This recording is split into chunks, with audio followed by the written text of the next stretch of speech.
चंद्रशेखर आजाद ने जलीलपुर में सामाजिक भाईचारा सम्मेलन को किया संबोधित। शिक्षा और वोट की ताकत से बदलाव का दिया संदेश। आपको बता दें, चांदपुर के जलीलपुर में आजाद समाज पार्टी के राष्ट्रीय अध्यक्ष और नगीना सांसद चंद्रशेखर आजाद रावण ने बुधवार को 3 बजे सामाजिक भाईचारा सम्मेलन को संबोधित किया। सम्मेलन का आयोजन ब्लॉक जलीलपुर के गांव कुतुबपुर गावड़ी स्थित SK वेंकट हॉल में आजाद समाज पार्टी काशीराम के तत्वाधान में आयोजित किया गया। सम्मेलन में चंद्रशेखर आजाद ने कहा, हमें शिक्षा और वोट की ताकत से समाज में बदलाव लाना है। जब हमारे पास वोट की ताकत होती है तो नेता गांव-गांव जाकर वोट मांगते हैं। हमें अपने अधिकारों के प्रति जागरूक होना चाहिए। उन्होंने समाज के गरीब, शोषित और वंचित वर्गों की समस्याओं को उठाने की बात करते हुए कहा कि मैं एक गरीब का बेटा हूं, इसलिए हर गरीब की तकलीफ को जानता हूं। उन्होंने शिक्षा व्यवस्था पर जोर देते हुए कहा कि यदि सभी बच्चों को समान शिक्षा मिले और सरकारी व निजी स्कूलों के बीच भेदभाव खत्म हो तो शिक्षा का स्तर ऊंचा होगा। उन्होंने स्वास्थ्य सेवाओं और बढ़ती महंगाई पर भी चिंता व्यक्त की। चंद्रशेखर आजाद ने बसपा को पुराना पेड़ बताते हुए लोगों से उनकी पार्टी आजाद समाज पार्टी के हाथ मजबूत करने की अपील की। सम्मेलन में उपस्थित भीड़ को देखकर उन्होंने प्रसन्नता व्यक्त की और सभी को धन्यवाद दिया। सम्मेलन का संचालन मोहम्मद ताहिर व नरेंद्र सिंह ने किया, जबकि अध्यक्षता शराफत हुसैन ने की। चंद्रशेखर आजाद लगभग 4 घंटे देरी से पहुंचे, लेकिन उनके संबोधन ने सभी को प्रेरित किया। सम्मेलन में सैकड़ों की तादाद में लोग उनके विचारों को सुनने के लिए पहुंचे। मुझसे लोग ये कहते हैं कि भाई चंद्रशेखर आपकी ताकत ये नौजवान है, इनको क्या खिलाते हो? मैं उनसे कहता हूं कि मैं तो खुद नौजवान, ये और मैं तो एक जैसे हैं। एक जैसी परिस्थितियों में गरीबी, बेबसी, लाचारी में पैदा हुए हैं। बहुत सपने लेके मैदान में हैं। माँ बाप ने रूखी सूखी खिलाकर अपना पेट काट काट कर पढ़ा लिखा के बड़े किए, इन उम्मीदों से कि कल पढ़ लिख के अपनी गरीबी, बेबसी और परेशानियों की जिंदगी से पार जाकर अपने घरों में अच्छी सुख सुविधाएं दे पाए। तो अच्छी बात है, ये सपने जो हमारे महापुरुषों ने देखे, हमारे परिवारों के लोगों ने देखे, ये सपने पूरे होंगे। मैं यहाँ उपस्थित माताओं बहनों का भी बहुत धन्यवाद करता हूँ, जो बहुत सारी माताएं बहनें यहाँ बैठी हैं और कुछ माताएं बहनें वहाँ बीच में बैठी हैं। मैं उन सबका बहुत बहुत धन्यवाद करता हूँ और जो बड़े हैं उम्र में उनका भी धन्यवाद करता हूँ।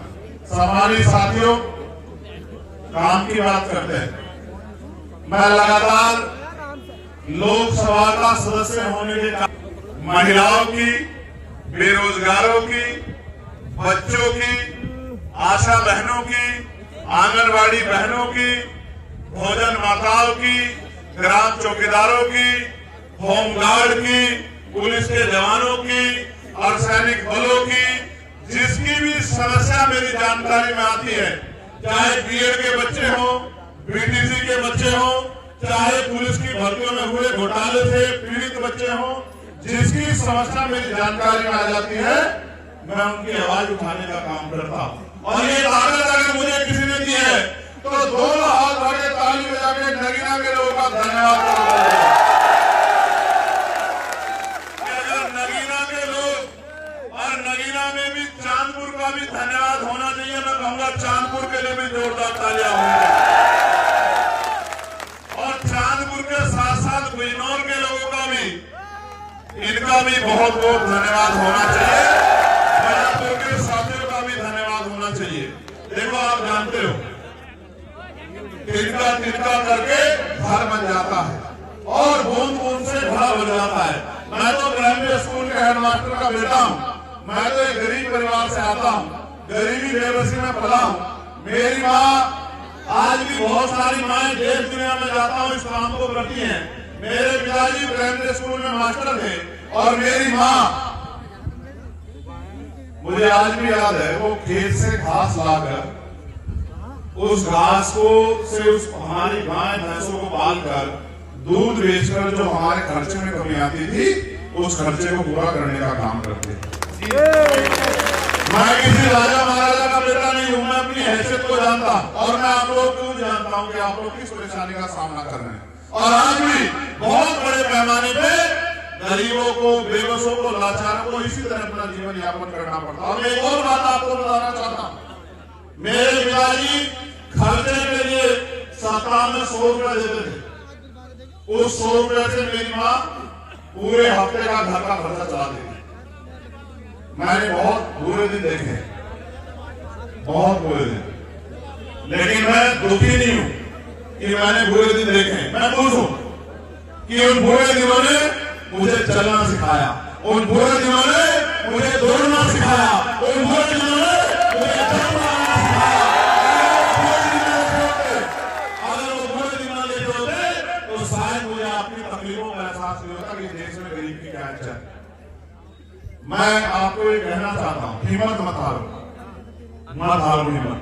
दुनिया की कोई ताकत आपको नहीं रोक सकती। मुद्दों पर बात करना चाहता हूं। जब मैं आपसे 100 रुपए की बात कर रहा था, उस समय 100 रुपए की हैसियत थी, आज 1000 रुपए की हैसियत नहीं है। मैं आपसे 2000 की बात कर रहा था, सन 2000 की। 2000 रुपए में 100 रुपए में हफ्ते का गरीबों का खर्चा चलता था, आज 1000 रुपए में गरीबों का खर्चा नहीं चलता। महंगाई 4 गुना बढ़ गई है। उदाहरण के तौर पर आपको कह रहा हूं, 2000 में आप बेटी की शादी करते होंगे, बेटे की शादी करते होंगे तो 1 तोला 2 तोले सोने खरीदते होंगे। खरीदते नहीं खरीदते सोना? कितने पैसे का आता था 2000 में? 3000 रुपए का, 4000 रुपए का, 3500 4000 रुपए तोला था। आज क्या भाव है?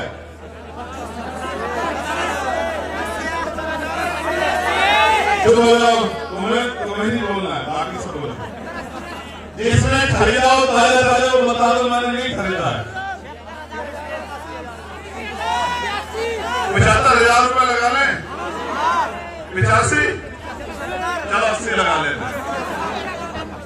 3000 रुपए 4000 रुपए तोले का सोना 20 साल 24 साल में वो 80,000 रुपए का हो गया। और आपकी आमदनी जो मिलती थी 300, 250, 300 रुपए, वो आज 400, 450 पहुंची, दुगनी भी नहीं हुई। इतना बदलाव हुआ है देश में। मैंने कहा 100 रुपए की हैसियत थी, आज 1000 रुपए में महीने का सामान नहीं आता। ये हालत है आप देश में। गरीब की तरह जीवन यापन कर रहा है, किसी छिपाना नहीं। इस देश में हमारे महान पुरुषों ने अपने 4 बच्चों की कुर्बानी देके, अपने जीवन को कुर्बान करके, बलिदान करके हमें इज्जत की जिंदगी जीने के लिए 26 जनवरी 1950 को देश में जो संविधान लागू कराया था, वो संविधान हमारा सबसे बड़ा ग्रंथ है, वो संविधान हमारा सबसे बड़ा हथियार है। उस संविधान में जो अवसर दिए हुए हैं, इस अवसर की बात मैं कर रहा हूं।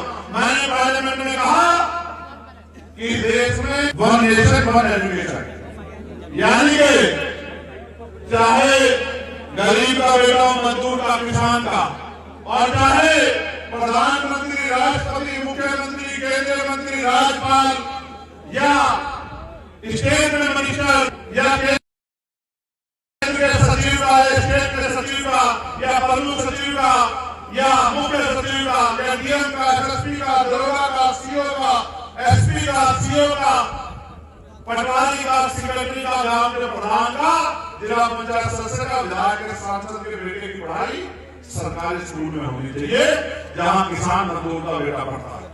आगे होगा क्या परिवर्तन होगा कि स्कूल भी अच्छे होंगे, स्कूल में फर्नीचर भी अच्छा होगा, पढ़ाई भी अच्छी होगी, टीचर भी सारे होंगे, और स्कूल उसी प्राइमरी स्कूल से डॉक्टर, इंजीनियर, IAS, IPS, वकील, जज भी बन के निकलेंगे।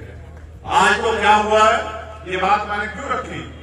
गरीबों के लिए सरकारी स्कूल और अमीरों के लिए प्राइवेट स्कूल। और गरीब का बच्चा सरकारी स्कूल में जाता तो है, लेकिन मास्टर जी की ड्यूटी कहीं पोलियो में लग रही है, कहीं वैक्सीन में लग रही है, कहीं जनगणना में लग रही है, कहीं किसी और चीज में लग रही है, कहीं BSS साहब के स्वागत में लग रही है, कहीं जिलाधिकारी जी के दफ्तर मीटिंग में लग रही है। तो ना मास्टर बेचारा पढ़ा पा रहा है, ना बच्चे लागू इस देश में। आगे देखना, आज जो 2000, 3000, 4000, 5000 रुपए की फीस जमा होती है प्राइवेट स्कूलों में, वो फीस जमा नहीं होगी, वो सारा पैसा आपका बचेगा और आपके बच्चे को अच्छी से अच्छी गुणवत्ता वाली पढ़ाई मिलेगी कि वो पढ़ लिख के मुख्य धारा में खड़ा हो पाएगा। सरकारी नौकरी नहीं मिलेगी तो प्राइवेट में नौकरी मिलेगी, और प्राइवेट में नहीं करेगा तो अपना रोजगार कर पाएगा। यहाँ पर विदेश में जाके काम करे, आपके हाथ को फैलने नहीं देगा, आपको इज्जत की जिंदगी दिलाने का काम करेगा। अब मैं सोचता हूं कि बदलाव क्यों नहीं हो रहा, मैं तो सोच रहा हूं सरकार क्यों नहीं सोच रही। तो मेरा ध्यान ये पड़ता है कि सरकार इसलिए नहीं सोच रही क्योंकि सरकार के नेताओं के तो स्कूल है, सारे मंत्रियों के सारे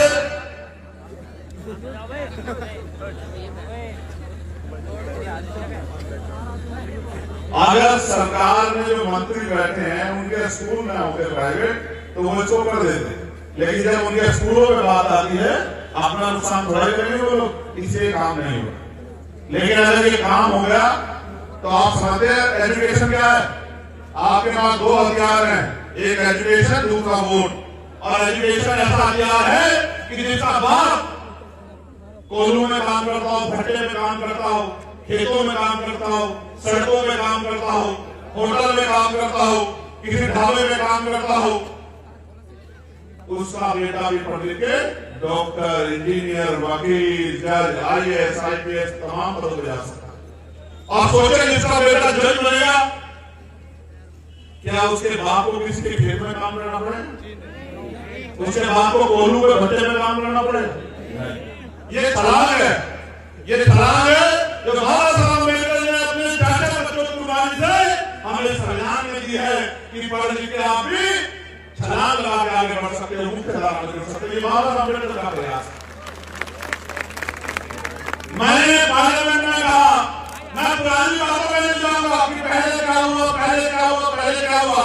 जो हुआ तब हुआ, तब हम लोग नहीं थे, आज हम लोग हैं। आगे इस तरह का जुर्म हम लोग किसी भी कीमत पर नहीं सहेंगे और जुर्म का मुकाबला हम लोग करेंगे। इसलिए कहना, मैं आने के भविष्य में बात कर रहा हूँ कि आने वाला कल कैसा होगा अगर आपने जिम्मेदारी से बात समझ ली।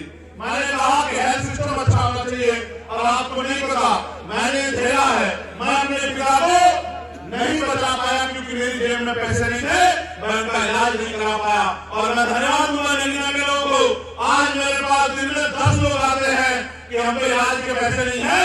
मैं एक पत्र लिखता हूँ और प्रधानमंत्री जी को लिखता हूँ और वहां से पैसा सैंक्शन होता है और 1 महीने में उस परिवार के खाते में आता है या अस्पताल में जाता है। हजारों लोगों की परेशानियां दूर होने का काम होता है। ये शक्ति मुझे लगेगा के लोगों ने दी।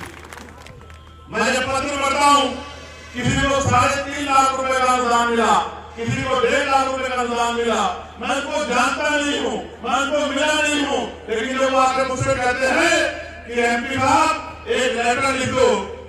और आज लोग कहते हैं लिख दोगे, लिख दोगे। मैं उनसे कहता हूँ हाथ क्यों जोड़ रहे हो, तुम ही लोगों ने तो बनाया, तुम मेरे आगे क्यों हाथ जोड़ रहे हो? तुम बड़े हो, मैं छोटा हूँ, तुम बस मुझे बताओ क्या करना है, इसलिए बताओ।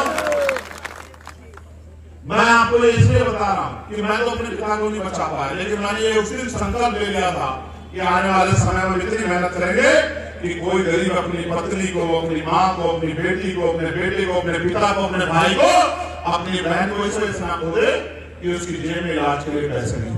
इसलिए मैंने पार्लियामेंट में कहा कि प्रधानमंत्री जी ये जो हेल्थ सिस्टम है, ये हेल्थ सिस्टम इतना अच्छा होना चाहिए कि जहाँ सरकारी अस्पतालों में अगर अच्छा इलाज कराना होगा, ईमानदार से बताओ, सरकारी अस्पताल में जाओगे या प्राइवेट में? ईमानदार से बताओ, जोर से बताओ।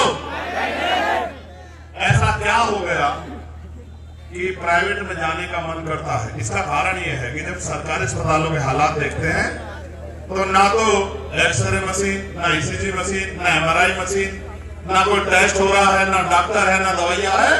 तो हमारे मन में लगता है अगर अपने आदमी को बचाना, अपने परिवार के व्यक्ति को बचाना है तो प्राइवेट हॉस्पिटल की तरफ जाओ। और प्राइवेट हॉस्पिटल अगर जाओगे तो जेब में ATM लेके जाना पड़ेगा। कभी कभी इलाज कराने के चक्कर में घर बिक जाता है, कभी कभी इलाज कराने के चक्कर में जमीन बिक जाती है, कभी कभी इलाज कराने के चक्कर में आदमी कर्जदार हो जाता है। और मैं सोचता हूँ ये जो नेता कहते हैं कि हमने गरीबों के लिए बहुत अच्छे स्कूल बनाए, बहुत अच्छे अस्पताल बनाए, और ये नेता अपने बच्चों की पढ़ाई विदेश में कराते हैं, सरकारी स्कूल में अपने बच्चों को नहीं पढ़ाते क्योंकि ये हमें धोखा देने का काम करते हैं, हमें बेवकूफ बनाने का काम करते हैं। अगर सरकारी स्कूल में पढ़ाई अच्छी होती और सरकारी अस्पताल में इलाज अच्छा होता तो ये अपना इलाज विदेशों में नहीं कराते, फोर्टिंग में नहीं कराते, मैक्स में नहीं कराते, ये भी सरकारी अस्पताल में जाया करते क्योंकि ये जानते हैं सरकारी अस्पताल में तो सुविधा नहीं है। तो मैंने प्रधानमंत्री जी को कहा कि प्रधानमंत्री जी अगर आप चाहते हो बदलाव हो, आपकी नीयत बदलाव की है, तो हेल्थ सिस्टम इतना अच्छा बनाओ कि जिस अस्पताल में गरीब का इलाज होता है वहां सरकार के मंत्री का, सरकार के विधायक का, सरकार के मुख्यमंत्री का, राज्यपाल का, प्रधानमंत्री का, राष्ट्रपति जी का, केंद्र के सचिव का, स्टेट के सचिव का, डीजीपी का, प्रमुख सचिव का, चीफ सेक्रेटरी का और डीएम का, कमिश्नर का, एसपी का, सीओ का, एसएसपी का, दरोगा का, इंस्पेक्टर का, हेड कांस्टेबल का, गांव के प्रधान का, जिला पंचायत सदस्य का, विधायक का, उनका इलाज भी बीमार होने पे उन्हीं अस्पतालों में होना चाहिए। भाई यही कहते हैं निजाम से, क्या कहते हैं निजाम से कि अस्पताल हमने इसमें सारी सुविधा दे दी, तो भाई सुविधा दे देता इसमें क्यों नहीं कराते? क्योंकि वो सच को जानते हैं कि वहां सुविधा नहीं। और इलाज में कितने पैसे की जेब करके आप जानते हो नहीं जानते हो? अगर प्राइवेट में लाओगे तो 500 रुपए का पर्चा काट देगा, एकदम से काटेगा नहीं काटेगा? ये तो बिना बात करने की फीस है। उसके बाद तो जैसे जैसे उसकी कलम चलती है वैसे वैसे जेब तेजी से कटती है, क्योंकि सेटिंग है। कैसी सेटिंग? जहां से दवाई लिखेगा उस मेडिकल स्टोर पर सेटिंग है, जहां से टेस्ट लिखेगा उस स्टोर पर सेटिंग है, कमीशन चल रहा है। तो मैंने कहा कि बदलाव अगर करना है तो बदलाव तभी होगा जब हेल्थ सिस्टम अच्छा होगा, हेल्थ सिस्टम अच्छा होगा जब नेताओं का इलाज सरकारी अस्पताल में होगा, परिवार का, जब डीएम का बच्चा अस्पताल में होगा, जब एसएसपी का बच्चा अस्पताल में होगा, और बराबर के बेड में हम गरीबों का बच्चा बड़ा होगा, तो आप देखना डॉक्टर भी मिलेगा, मशीनें भी सारी होंगी, टेस्ट भी सारे होंगे और इलाज भी सही समय होगा, दवाई भी सारी मिलेगी, बाहर के पर्चा भी निकाला जाएगा। तो हम तो कोशिश कर रहे हैं कि रिफॉर्म हो, लेकिन अभी हम लोग उतनी शक्ति में नहीं है, जितनी शक्ति हमें है उतनी शक्ति से हम लोग आवाज उठाने का काम करते हैं। आज इस देश में मैंने 2 हथियारों की बात करी, एक हथियार मैंने एजुकेशन के तौर पर बता दिया और एक हथियार जिस हथियार की ताकत से मैं यहाँ खड़ा हूँ वो हथियार है बाबा साहब अम्बेडकर के संघर्ष से मिली हमें वोट। ये वोट हमारी ताकत है। अगर ये वोट हमारे पास ना होगी तो ये बड़े बड़े कूटे वाले, बड़े बड़े महलों वाले, बड़े बड़े पैसों वाले राजा महाराजा जो खुद को मानते हैं, ये गरीबों के बच्चों में प्यार नहीं रखते, ये किसानों के पैर नहीं छूते, ये मजदूरों के बराबर नहीं बैठे। ये तो वोट हमारे पास है, ये वोट इनको खींच के ले जाती है। जब वोट हमारे पास है तो ये आके हमारे पैर पकड़ के कहते हैं कि आप मेरे भाई हो, आप मेरे चाचा हो, आप मेरी बुआ हो, आप मेरी बहन हो। क्यों? क्योंकि आपके पास और इसलिए वोट चली गई। उस दिन आपको पूछने वाला भी कोई नहीं होगा। इस वोट के होने के बावजूद ये नेता 5वां साल आपके बस्तियों में वापस नहीं आते, चुनाव आते ही बताओ। आज ईमानदार को बताओ, इन नेताओं के होते, वोट के होते, आज भी मेरे लोकसभा क्षेत्र में मैं रोज सुनता हूँ, मैं रोज अधिकारी को लिखता हूँ, सीधे को लिखता हूँ। मेरे लोकसभा क्षेत्र में भी बहुत सारी सड़कें ऐसी हैं जहां से आदमी और आदमी जानवर भी नहीं कर सकता। अगर ये सरकारें हमारे लिए हैं और ये नेता हमारे लिए काम करते हैं तो जिस जगह पर हम चलते हैं उन जगह को भी बदलाव क्यों नहीं करा पाए? क्योंकि इनका लक्ष्य नहीं है बदलाव करने का। ये जानते हैं कि जनता है भूल जाएगी, क्या करेगी, इनको वोट देना, वोट देने के बाद हम भूल जाएगी, फिर अगली बार चले जाएंगे हाथ जोड़ने के लिए। तो मैं समझता हूँ कि बाबा साहब अम्बेडकर ने दूसरा हथियार हमें दिया कि कर्तव्य में सड़कों में घूमता था, आपके लिए लड़ाई लड़ता था, आपके वाली उठाने का काम करता था, जिसको पकड़ के जेल में बंद कर दिया जाता था, जिसके ऊपर लाठी चलाते हुए पुलिस के डंडे कभी कमजोर नहीं पड़ते थे। आपकी वोट की ताकत से आज मेंबर ऑफ पार्लियामेंट बनकर चंद्रशेखर आजाद दिल्ली में खड़े होकर आपसे आंख मिला के आपकी लड़ाई लड़ने का काम करता है। ये एक तरह का जंप है, ये एक तरह का जंप है। आप देखो कि जो गलत सड़कों में था, आपकी वोट की ताकत ने आज उसको मेंबर ऑफ पार्लियामेंट बना दिया। ये यहाँ से नगीना से दिल्ली तक का जो जंप लगा, ये आपकी वजह से। अब आप महसूस करो, अब नगीना में क्या बदला है पता करा के देख लो। ऐसे चांदपुर के लोग भी आते हैं, हमारे यहाँ चांदपुर के लोग भी आते हैं, ऐसा नहीं कि चांदपुर के लोग नहीं। लेकिन आज नगीना में क्या बदला है? अगर किसी गरीब पर जुल्म होता, हालांकि जुल्म करने से पहले हम लोग सोचते हैं कि बचेगा नहीं, तो तेरे पीछे किसी का हाथ हो, किसी का हाथ हो, जब लखनऊ बैठने वालों का हाथ हो, दिल्ली बैठने वाले का हाथ बचेगा नहीं, तो अगर अपराध करेंगे गरीब के साथ, ठीक है। लेकिन अब हुआ क्या है कि अगर आप कोई गरीब थाने में जाता है तो पुलिस का अधिकारी गरीब उसके कपड़े देख के, उसके फटे हुए जूते देख के, उसकी बुरी हालत देख के उसको गाली से बात नहीं करता, उसको इज्जत से पूछता है कि बताइए भाई आपकी समस्या क्या है। ये बदलाव हुआ है नगीना में, आपके वोट देने के बाद, आपके ताकत देने के बाद।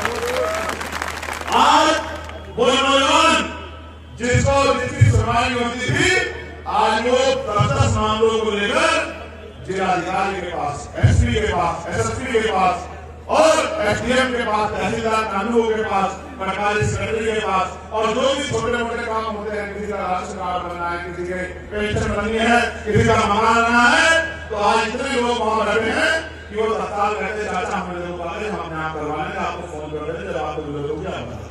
ये बदलाव हुआ है आपकी वोट से, बहुत दे रहे हो, बहुत पहले से दे रहे हो, लेकिन अब ये बदलाव हुआ है कि जिनके दरवाजे बंद किए हुए थे, आज उनके लिए दरवाजे खोलने पड़ते हैं और उनको कुर्सी पर बिठा के ये पूछना पड़ता है कि हम आपकी क्या मदद कर सकते हैं, क्योंकि आज जो आपने नेता बनाया वहां से, वही नेता से अधिकारियों से कमीशन नहीं लेता, वही अधिकारियों से एक ही बात कहता है कि गरीब जनता का काम करना है, इनके आंसू पूछने हैं, इनको ताकत देनी है, इनकी समस्या हल करनी है, और कोशिश कीजिए ये ताकत और आगे बढ़ जाए, क्योंकि जैसे जैसे ताकत आगे बढ़ेगी, जो लोग आज दिल्ली में बैठे डॉक्टर आम्बेडकर का अपमान करने की कोशिश कर रहे हैं, बाबा साहब अम्बेडकर के बारे में टिप्पणी करने की कोशिश, मेरी धरती चांदपुर से कहना चाहता हूं कि इतना इनकार अच्छा नहीं है।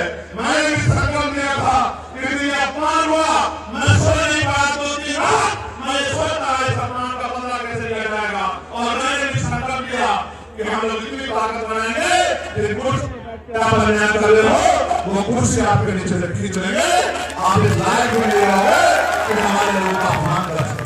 मेरे प्यारे साथियों, सत्ता में बहुत शक्ति होती है और सत्ता मांगने से नहीं मिलती, सत्ता छीननी पड़ती है, और छीन वाली सत्ता है जिसके अंदर तकलीफ होती है। जिसका पेट भरा हुआ हो वो रोटी के बारे में नहीं सोचता, जिसके पास सुख सुविधा हो वो सुख सुविधा के बारे में नहीं सोचता, लेकिन आपके मेरे जैसे लोग जो अपने लोगों की दुख तकलीफों को देखते हैं। क्या बदला 75 साल बाद? आज भी पहनने को 6 कपड़े नहीं, आज भी खाने को अच्छी रोटी नहीं, आज भी पीने को साफ पानी नहीं है, आज भी रहने को पक्का मकान नहीं है। क्या बदला जाने के 75 साल बाद तक? और हम लोग हाथ फैलाते फैलाते मानते थक गए हैं कि भाई हमारे बारे में सोचो, हमारे बारे में सोचो। फिर मैं हंसता हूं, ये सोचता हूं कि जिन्होंने हम पे इतने साल हमारे जीवन में रहने के लिए मजबूर किया, वो हमारे बारे में क्या सोचे। मैं भी हमारे लोग मंत्री हमसे मिला, मैंने उनसे कहा कि मंत्री जी आपसे मिलना है, उन्होंने उनसे कहा क्या काम है। मैंने उनसे कहा कि सर मैं जिस लोकसभा क्षेत्र से आता हूँ उस क्षेत्र में मेरी माँ बहनों को काम करने के लिए खेतों में जाना पड़ता, खेतों में जाना पड़ता, कोल्हू में जाना पड़ता, ईंटें उठानी पड़ती है। ये तकलीफ मुझसे नहीं देखी जाती। मैं चाहता हूं कि मेरे माँ बाप को लघु 2 लगवा दो, जो मैं अपनी माँ बहनों को इज्जत की जिंदगी वाला। मैं ये नहीं कह रहा कि मुफ्त में दे दो कुछ नहीं, हम काम करेंगे, हम मेहनत लगाएंगे, हम मेहनत करके जो भी रोजगार आप लगाने काम करो, रोजगार को 4 साल लगाने काम करेंगे, लेकिन इज्जत की रोटी हमारे लोगों को मिलने का काम होगा, क्योंकि हम मेहनती हैं, ठीक मांगने वाले लोग नहीं। मैं इसलिए चाहता हूं, मैं आपके पास आया हूं कि मेरे क्षेत्र में आप रोजगार से दो मुद्दा लगवा। उन्होंने कहा था इससे कितने लोगों का भला हो जाएगा। मैंने जितनों का होगा उतनों का तो हो भाई, 1000 का होगा, 2000 का होगा, 5000 का होगा, 10,000 का होगा, 10,000 परिवार को इज्जत की रोटी खाएंगे। ये सरकार तो 10 लोगों के बारे में नहीं सोच रही, तो मैं मंत्री जी जितने लोगों का भला होगा देखा जाएगा। आप और हम मिलकर प्रयास करेंगे कि इस बार 10,000 का होगा, अगले साल 10 लाख लोगों का भला होगा। हम लोग पूरी मेहनत करेंगे, क्योंकि हमारी काम आ सकती। मैं कोशिश करता, यहाँ हमारे कौशल विकास मंत्री है, मैं उनके पास गया, मैंने उनको पत्र लिखा। उन्होंने कहा बताइए भाई क्या समस्या है। मैंने कहा साहब मेरे यहाँ नौजवान बेरोजगार बहुत, और आप पूरे देश में कहीं चले जाओ, बिजनौर का आदमी आपको कहीं ना कहीं मिल जाएगा। किसी प्रदेश में चले जाओ, आपको भी लेना, ये बिजनौर वाले कहीं चले जाओ, कोई प्रदेश चले जाओ और ये कहना कि बिजनौर के तो कोई ना कोई बिजनौर वाला सामने खड़ा होगा आपके, आप देख रहे हैं इतना बड़ा बिजनौर। मध्य प्रदेश में बिजनौर वाले, कर्नाटक में बिजनौर वाले, हैदराबाद में बिजनौर वाले, पंजाब में बिजनौर वाले, दिल्ली में बिजनौर वाले, महाराष्ट्र में मुंबई में बिजनौर वाले, पंजाब में बिजनौर वाले, हरियाणा में बिजनौर वाले, कहीं चले जाओ आपको बिजनौर वाले। तो मैंने कहा उनसे कि सरकार के पास कोई ऐसी पॉलिसी नहीं है कि वो गरीबों के बच्चों को रोजगार दे सके। और देखो बड़ा क्या है, आज मेरे पढ़े लिखे भाई बेरोजगार घूम रहे, जिनको कमा के अपने परिवार की गरीबी बेबसी खत्म करनी थी, आज वो मजबूर हैं कि पढ़ लिख करके उनकी जेब में कोई पैसा नहीं। और मैं स्पष्ट तौर पर कहता हूं, बहुत हल्ला उठाने से कुछ नहीं होता, जब तक गरीबी बेबसी दूर नहीं होगी, जब तक आपकी जेब में पैसा नहीं आएगा, जब तक आपको इज्जत सम्मान से जो है जिंदगी नहीं मिल सकती। मेरी बात को आप याद, और वो आएगा कैसे? वो आएगा कैसे जब आपको रोजगार मिलेगा, किसी को सरकारी रोजगार, किसी को प्राइवेट रोजगार, किसी को भोग लगाने का अधिकार, किसी को और कोई रोजगार, किसी को ठेकेदारी का अवसर, कोई राजनीति में आगे बढ़ेगा। इस तरह से आगे बढ़ेंगे तब धीरे धीरे लोगों के जीवन में तब्दीली होगी। तो मैंने उनसे कहा कि आप रोजगार मेला लगाओ, उन्होंने कहा रोजगार मेला तो लगेगा लेकिन नगीना में लगेगा, बिजनौर में लगेगा। मैंने कहा बिजनौर में लगा दो, ये नगीना वाले इतने तेज हैं, ये बिजनौर में पहुंच जाएंगे, इनको रोजगार चाहिए, आप चिंता मत करो। तो हंसने लगे कि ऐसा क्यों? मैं समझता हूँ कि आज गरीब भटभटा रहा है, वो चाहता है कि इस गरीबी की जिंदगी से बाहर निकले। जब तक हम पढ़े लिखे नहीं ना भाई, तब तक तो हम समझते हैं कि भगवान ने हमारे नसीब में लिख दिया बातें पे कि हम गरीबी में पैदा होंगे, गरीबी में मर जाएंगे। लेकिन जब हम पढ़ लिखे तो हमें महसूस हुआ कि हमारी जिंदगी बदल सकती है।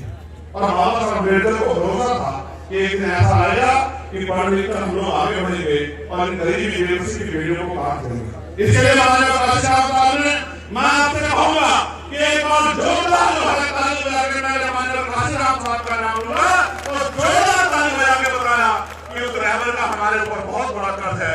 मैं नाम लूंगा माननीय श्री काशीराम का, जिन्होंने अपना पूरा जीवन जो है लगा दिया हम जैसे लोगों को तैयार कर।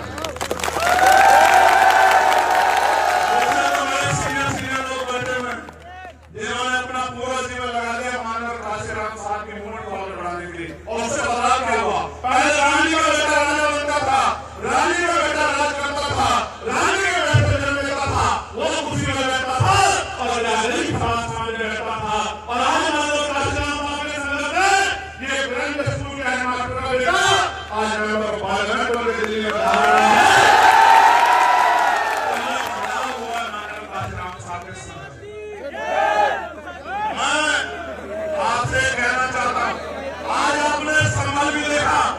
संबल आपसे छिपाना नहीं है कि संबल में किस तरह का जुर्म आपने देखा और संबल के जुर्म में किस तरह मजाक बना गए, ये भी आपने देखा। आपने सिर्फ संबल नहीं देखा, रामपुर में जो खाना बैठा आपने रामपुर को भी देखा। और रामपुर से जो नेता है हमारे, वो किस तरह उनका परिवार जेल में चल रहा है, ये भी आपने देखा। ये भी किसी से छिपाना नहीं है। आपने अजमेर में देखा और आपने तमाम तरह की परेशानियां देखी। मगर मैं जानता हूँ इसका आंदोलन चलाना नहीं है, इसका एक हल है कि हम लोग एक दूसरे के साथी हो जाए, एक दूसरे का हाथ पकड़ ले, अपने भाईचारे को मजबूत कर ले। तो ये सांप्रदायिक ताकतें जो आज सत्ता में बैठी हैं, ये सत्ता से दूर हो जाएगी। और ये गरीब लोग जो आज मेरे सामने बैठे हैं, मैं गारंटी से कह सकता हूँ आज इस मंच पर लोग बैठे हैं, ऐसा आएगा एक दिन सुनेगा 2027 का, इनमें से बहुत सारे लोग लखनऊ में खड़े होंगे, मेरी तरह आपके लिए दाढ़ने का काम करेंगे। आप सोचो एक तरफ से राजनीति से नहीं चल रहा। जब मैं चुनाव लड़ने आया था तो बड़ी बड़ी पार्टियों ने क्या कहते थे, पहले क्या कहते थे, अकेला चंद्रशेखर क्या करेगा भाई, क्या करेगा अकेला चंद्रशेखर, अकेला चंद्रशेखर क्या करेगा, बात आगे बढ़ने लगी तो कहने लगेगा अच्छा आगे बढ़ जाएगा तो ये तो मंत्री बनना बन जाएगा भाई। फिर जब और आगे बढ़ने लगी तो कहने लगा चल नहीं पाएगा। और मैंने मंत्री मेरे लिए मेरा तो सब कुछ आप हो, क्या बाबा साहब अम्बेडकर की मूवमेंट को छोड़ के चर्चा आजाद जा सकता है? ऐसे एक प्रधानमंत्री को तो लाज मारता हूं मैं आपके सम्मान के लिए। ये मंत्री पद के लिए मैं मिशन का काम नहीं करता भाई, मेरी बात को आप याद रखना। मंत्री बनना होता, MP MLA बनने की लड़ाई होती तो ये काम 2019 में 20 में हो जाता। ये लड़ाई है बाबा साहब अम्बेडकर, मानव काशीराम साहब, ज्योतिबा फुले साहब के आंदोलन को आगे बढ़ाने की लड़ाई। इसलिए मैंने कहा एक बार अवसर मिलने के लिए है 541 लेकर और आप आगे नहीं ना चलेगा आजाद लेकर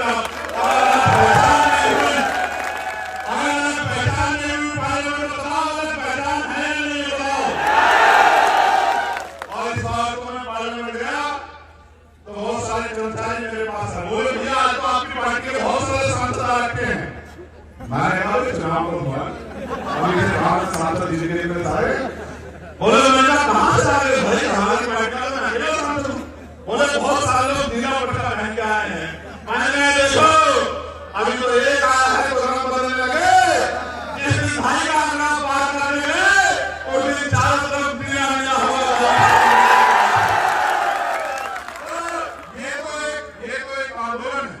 आपने पिछला आंदोलन तैयार किया, इस बात पे गौर करना, मेरी बड़े लोग बैठे हैं सब लोग। आपने पिछला आंदोलन तैयार किया, आंदोलन पौधे से वृक्ष बना, वृक्ष में लंबे समय छांव दी, फूल दिए, फल दिए, आपकी सुरक्षा की। अब वो वृक्ष सूख गया है, अब वो ना फल दे सकता, ना छांव दे सकता, ना फूल दे सकता, ना सुरक्षा कर सकता।